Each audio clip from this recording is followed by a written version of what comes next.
Hello, bit of a different video for you today. Not a stop motion figure review, just a standard figure review. I don't have time to do a stop motion at the moment with all of uni work. I want to try and speed run this. I've already done a review, I wasn't happy with the length of it, so let's get straight into the box. Now, I'm not a big fan of boxes typically. This one I actually quite like, it's got some decent images on it. Oh, some nice actual shots of the figure. You can see some good ones on the back too, all your warnings and everything. Another nice shot. There's a couple of misleading images on this, but I'll get into those later. Yeah, overall, it's actually quite a big box as well. It's filling up my 3 printer bed. This is an Ender 3 as well, so it's not exactly a small 3D printer. It's a fairly decent size, which gives you an idea of how big this figure actually is, especially considering your standard Figma size. So just a couple things before I actually get into the figure itself. You get a not so standard Figma base. It's got a much wider base to it, although I believe it's the standard actual stand for it. You've got this piece at the end which can come off. I won't pull it off, I did have to add a bit of Kiki joint oil to stop it coming off. It was slightly too loose, so every time I put Doomslayer on it, it'd twist and it'd kind of slide around a little bit. But compared to a lot of other import figures, the stiffness in these joints is quite nice. I might tighten this bottom one. But yeah, it's nice having a figure that can actually be held up by the stand rather than having to mess around with it like Mafex usually. And then you do get this tray that has all the hands in, as well as the little attachment piece for the equipment launcher that's over his shoulder. You want to be able to see them because of the glare. You can definitely hear them though. There are little brown plugs in here. There you go, you can see them. Specifically this one here. And those are in the back of all of the hands that aren't on the figure. I think just to keep the actual holes open, so you don't have to worry about them closing up or being too tight to fit on the joint. So yeah, that's a nice little addition that they've had in there, which is also very reminiscent of the new Mafex design. Also, what I think is quite standard with Figma is you get the little Figma sandwich bag with space to write your label at the bottom. I quite like this. All of my figures are kept out of the box in sandwich bags. I don't like how much space boxes take up, so I bin most of mine. Another thing worth mentioning, you do get a replacement wrist joint in there, which I'm always thankful for because wrist joints make me a little bit nervous with obviously how thin they are. Quite thick for Doomslayer because of how big he is and because of how big his hands are. So they're fairly big joints that you get for those wrists. Which is completely reasonable because when you look at the figure, he's not exactly small. I'll actually start with the size comparison so I don't forget them this time like I did in my last recording, that no one will ever see because it's been deleted. Now in comparison to these two figures, I actually think he might be the correct scale if I pop his head up a little bit and fix his posture. You can tell he's taller than both of these. Marvel Legends normally come up quite high. Mafex are starting to match Marvel Legends, which is interesting. So it's a Mafex endgame cap on the left, Marvel Legends endgame cap on the right. Yeah, he's taller than both of them. I think his actual official height listed in the game is 6'8". Not too sure what Captain America is, but I seem to remember him being 6'2", 6'3". So he's maybe a tiny bit short for 1/12 scale, but considering he's taller than, the tall characters, he fits in quite nicely. So again, you can see he's definitely taller than most figures. On the right, I've got the SHF Mark 7 Iron Man, and on the left, you can see it's it's actually my custom Black Series Mandalorian with all of his gear. It's not entirely show accurate. The paint job is show accurate. The accessories he's got are all of them that he's ever had. So yeah, not quite accurate in that scale, but or in that sense. I mean, scale-wise, yeah, he's a beefy character. So as you saw there, even in comparison with other import figures, he scales quite a bit on the large size, which he's meant to. He's meant to be this massive 6'8" bodybuilder type style shape to him. If anything, he's slightly too small for his scale. But again, you put him on a shelf with anyone else who's going to dwarf them. He's a big, very big character. Which is why when we get into the actual articulation later, you'll see how incredible this is. they've managed to cram quite a lot of movement in such a big, bulky character, which when you compare it to the McFarlane's Articulation, absolutely blown out of the water with that one. Now, aside from the 2 fists that come on Doomsayer straight out of the box, you do get, actually, I don't know how many hands you get with this. You do get 5 extra pairs of hands, I did have to count that, plus one separate hand, which is the thumbs up. Which is quite a nice little addition. I'm glad they added something like that. I love little gimmicks that they throw in that aren't like going to take away from the figure, they only add. One thing that you will notice is there are 2 extra right hands, because you've obviously got your main set here, and you can see they all match up. So you've got like, they're actually labelled on the bottom. So you've got L4 and R4, and then all of these have their matching pairs. These 2 here for the chainsaw, they go over the top. These are just 2 open hands on the outside. These I believe are each for the BFG, depending on which angle you want to hold that from. These are for, these 2 here are the crucible holding hands. And then you've got another set of extra gun holding hands. It does say in your instruction leaflet which one each one is for. There will be, I actually think one of these is for the chainsaw. So yeah, it's a lot of hands, and when they look so similar, it's a little bit of a pain. I would have liked it if the handles on the weapons were a little bit more similar, rather than just having so many hands to the point where you've got like 1, 2, 3 that seem the same. But you'll notice when you go to put the guns in the hands, they don't fit properly unless you have the correct hand. So that's minorly frustrating. However, overall, very happy with the amount of options you get with this character. Okay, so as you can see here, you get quite a lot of accessories to go with this guy. I'll start with the easiest to the simplest of accessories to add. I've got all the hands lined up, and I've got ways that you can test which ones are designed for which weapon, easier without having to consult the manual every time. However, I will start with this little piece here, which is the grenade pod. I did break mine taking out the box originally, which was a real shame. In fact, I might leave that till afterwards, just because I'd have to pan the figure back up to the character. But yeah, there's no warning in it that there's a joint somewhere, and so in attaching it, I put too much pressure on the joint and it snapped off. So I had to drill it out, add a piece of metal, reattach it all.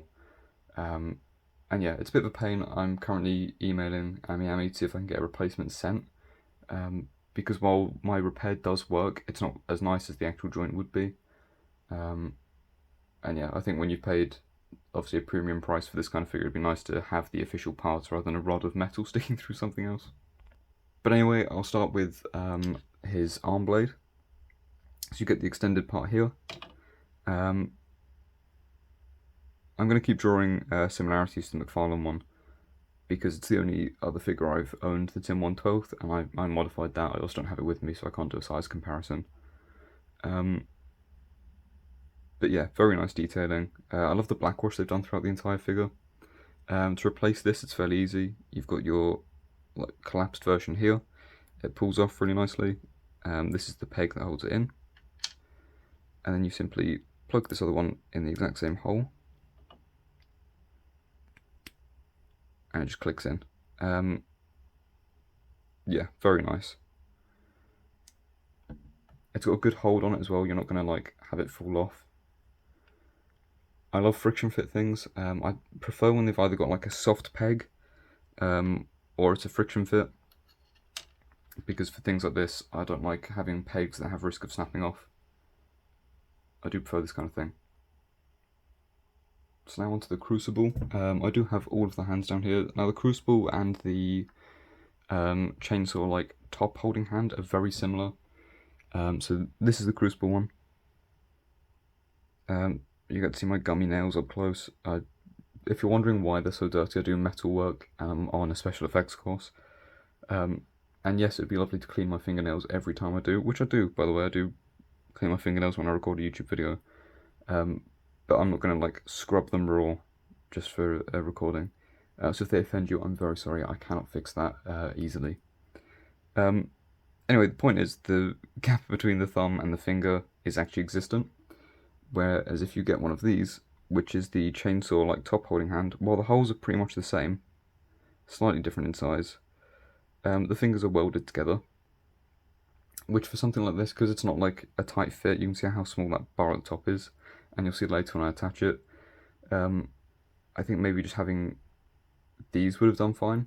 Again, not complaining that we get extra hands, but I think when they're so similar, it would have made sense just to use one set of hands so you don't get confused and end up maybe breaking one of the other ones. Regardless, I'll show you how this goes on. It's a very simple thing. If you've owned any figure in the past that holds something, do I even need to be showing you this? Probably not. It's actually much harder to do on camera. The thing with Figma hands I find is they're a little bit tense, but if you widen them up a little bit, you should be able to slide it on. I'm having some actual troubles. There we go. I personally slide from like the thumb and finger area and then into the open hand, but once it's in, you've got a solid grip, it's not going to fall out anywhere. That's the thing about these, they're really nicely fitted. Which one thing I've had with Mafex, specifically Thor, is the hands aren't fitted to the weapons. But yeah, these are really nicely fitted, and once you've like pulled it open, pushed this sword in, it'll be loose to begin with, but then the rubber tightens back up again, and you're going to feel that resistance in trying to like turn it. So yeah, very nice. I'll do photos with all the weapons on later. On to the super shotgun. I did have to poke around for this specific hand. One of the tells is the trigger fingers. The trigger fingers are different lengths for different weapons. And this is another nice pressure fit one. Very simple. Just line it up with the actual... Okay, now I don't know my guns. The finger guard. Line it up with the finger guard. I'm sure people are going to tell me that's the wrong term. But yeah, line it up with the guard. Once the fingers actually through and over the trigger, it fits very nicely. You can see there's a slight like nook in the hand itself for the handle to sit in. It's the perfect size. So that's how you know it's this one, because it makes almost a click sound when you set it in. The chainsaw is slightly different. Now the chainsaw has the longest of the trigger fingers because the trigger is much further away, as you can see. So exactly the same as any other. You just want to try and wedge it so it sits just on the actual trigger, which can be quite difficult. But once it's there you go. Oh. Never mind. Okay, there we go. The thing about the chainsaw that I've had, even using like the manual, you do encounter this looseness in the actual like hand itself. There's a little bit of play to it. I'm going to try it with the one that I'm fairly sure is for the BFG. And you can see, yeah, the finger won't reach the trigger.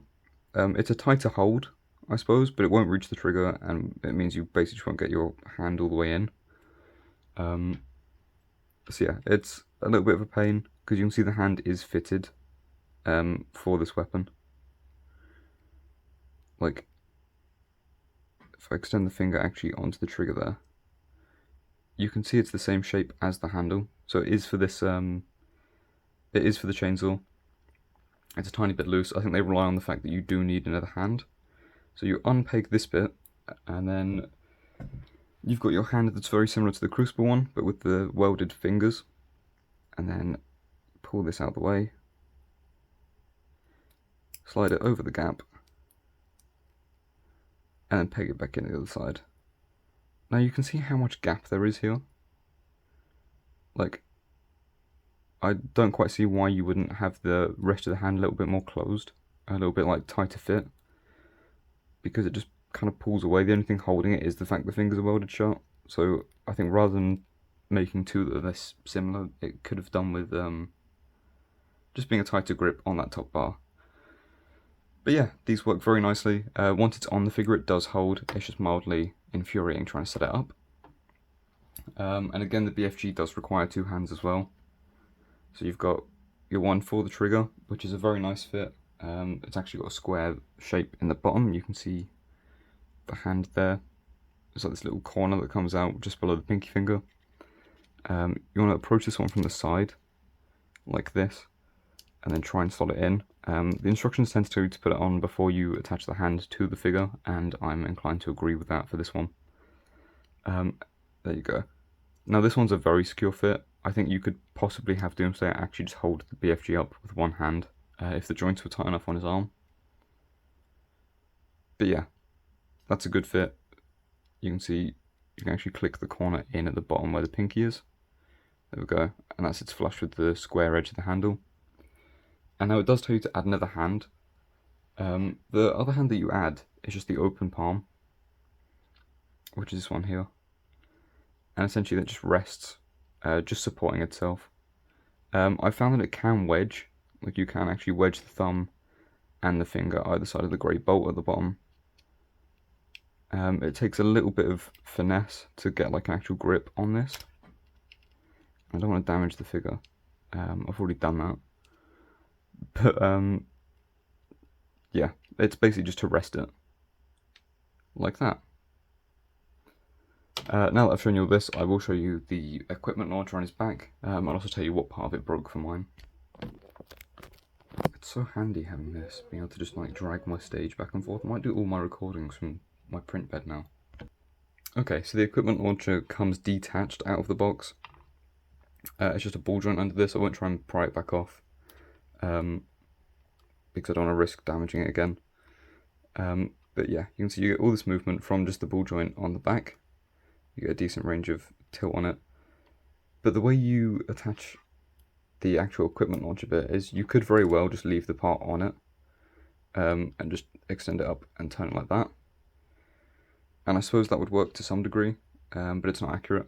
So what you do is you can pull this, actually, you know, I am going to remove the entire equipment launcher off.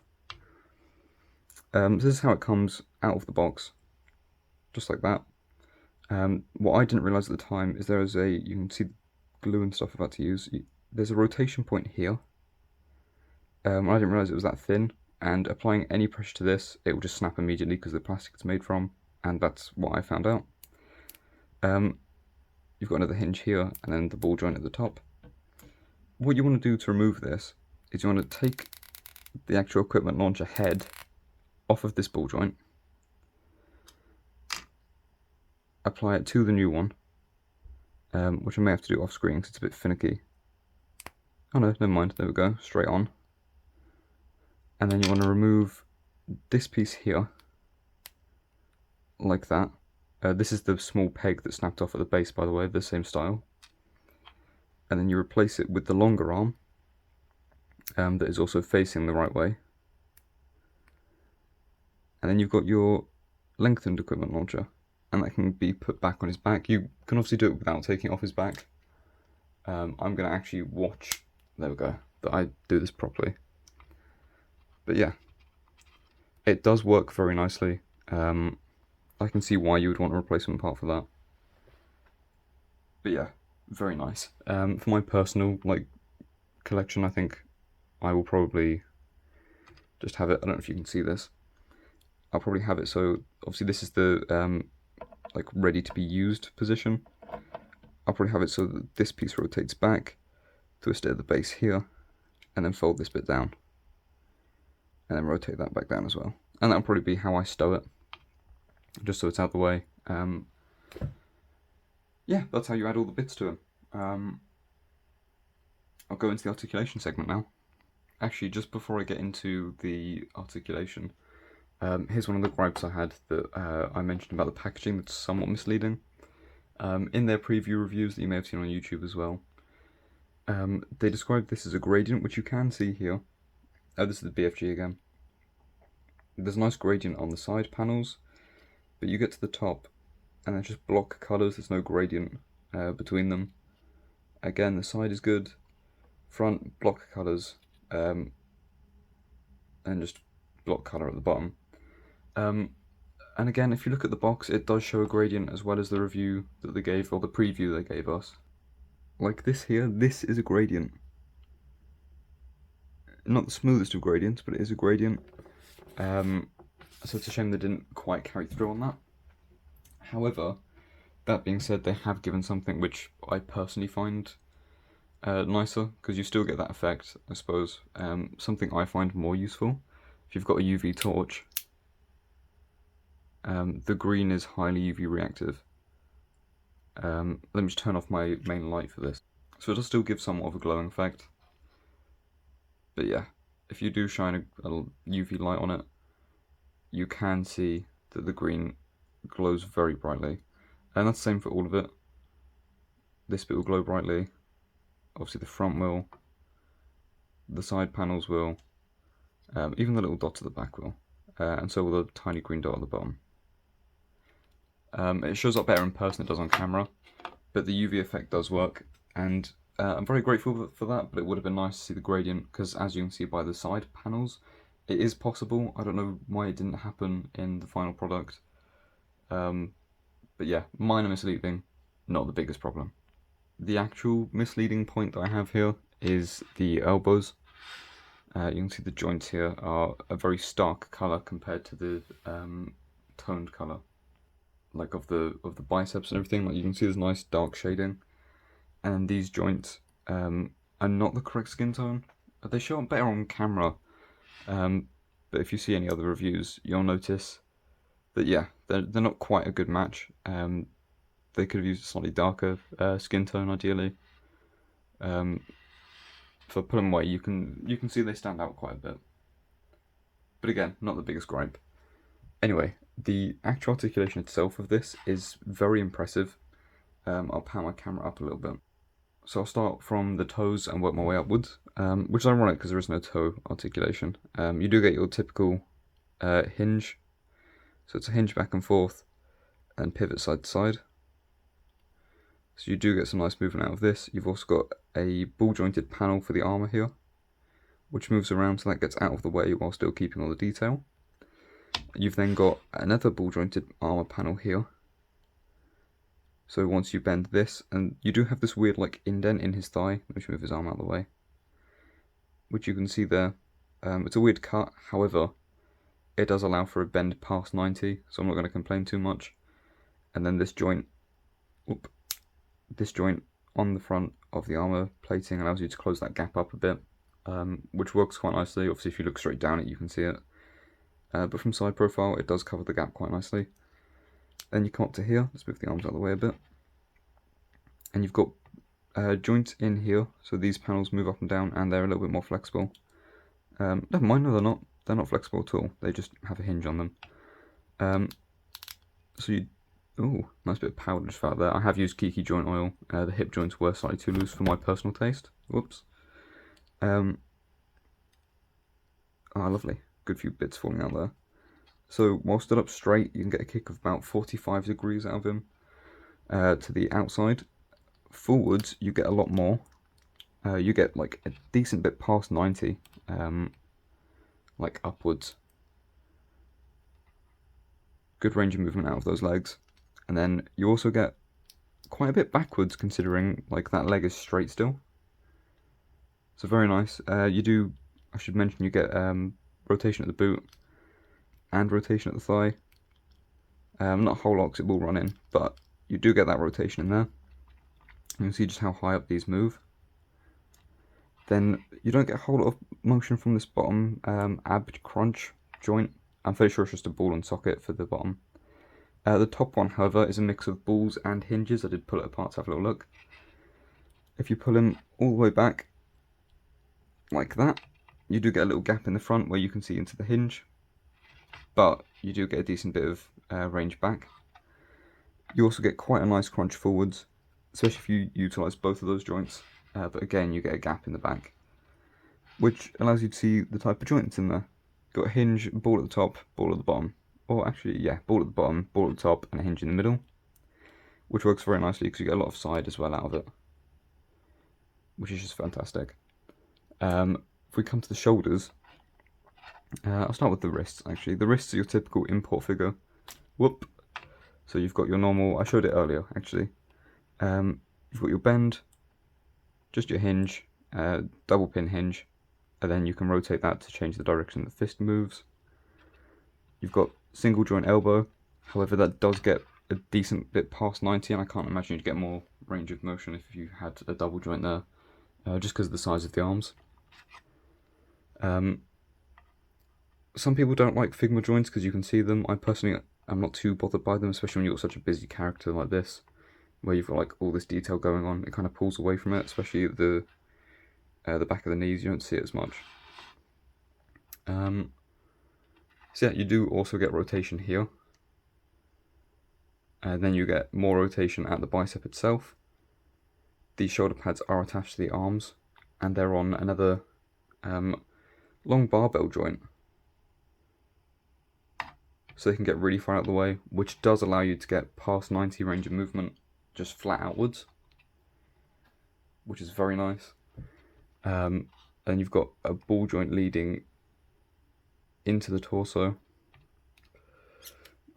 A little bit on the tight side. It does allow you to get full 360, which you'll probably hear a cracking sound now. There we go. That happens whenever I haven't moved it in a little while. So you do get back and forth motion out of that as well. But then you get the draw hinge, or basically butterfly joint is what I call them, where it pulls out a lot. So you get a lot of like this arm coming forwards kind of movement, and you can see just how far that allows him to bring his arm out, even with those massive biceps. And then you've got the head, which you've got a ball joint in the top facing backwards, I believe, and then a hinge. So you can see the hinge just here, which allows him to get a good range of motion up and down. And you can pull this hinge further forwards. And you don't end up with a big gap in the back of his head, but it makes him look down a hell of a lot. You can also see where that ball joint enters the head there. It enters at a slight angle, but that does allow for a good range of motion.